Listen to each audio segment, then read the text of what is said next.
The war in Syria had dragged on for years, a brutal conflict that had drawn in global powers, rebel factions, and extremist groups. In the shadows of the battlefield, an invisible war was being waged, one where intelligence agencies operated beyond the headlines. Among them was the GRU, Russia's military intelligence agency, which had embedded itself deep within the Syrian conflict, not just to support the Assad regime, but to control, manipulate, and reshape the war to Moscow's advantage. From the earliest days of Russia's military intervention in 2015, the GRU played a critical role in shaping Syria's intelligence and military apparatus.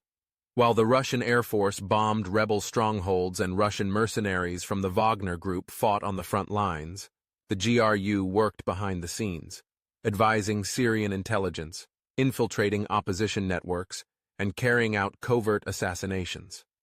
One of the GRU's key strategies was intelligence penetration.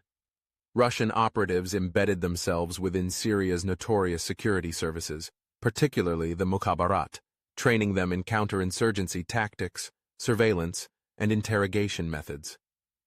With GRU guidance, Syrian intelligence units launched brutal crackdowns on suspected rebels and dissidents, ensuring that Assad's grip on power remained unchallenged.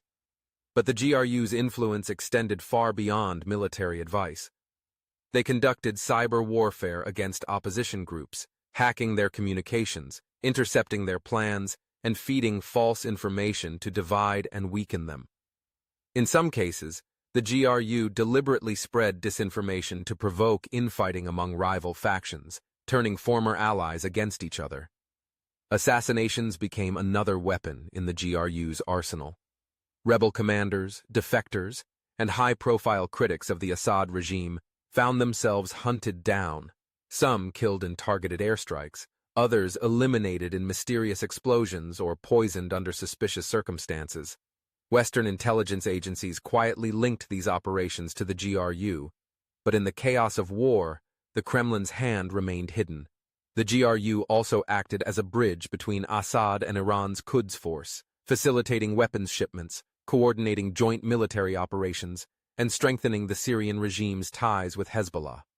The agency's deep involvement in Syria was not just about securing a Russian ally. It was about cementing Moscow's influence in the Middle East and countering Western dominance in the region. As the war dragged on, the GRU adapted its tactics. When Turkey intervened to curb Kurdish forces, the GRU negotiated secret deals, shifting alliances and playing all sides to ensure that Russia remained the ultimate power broker.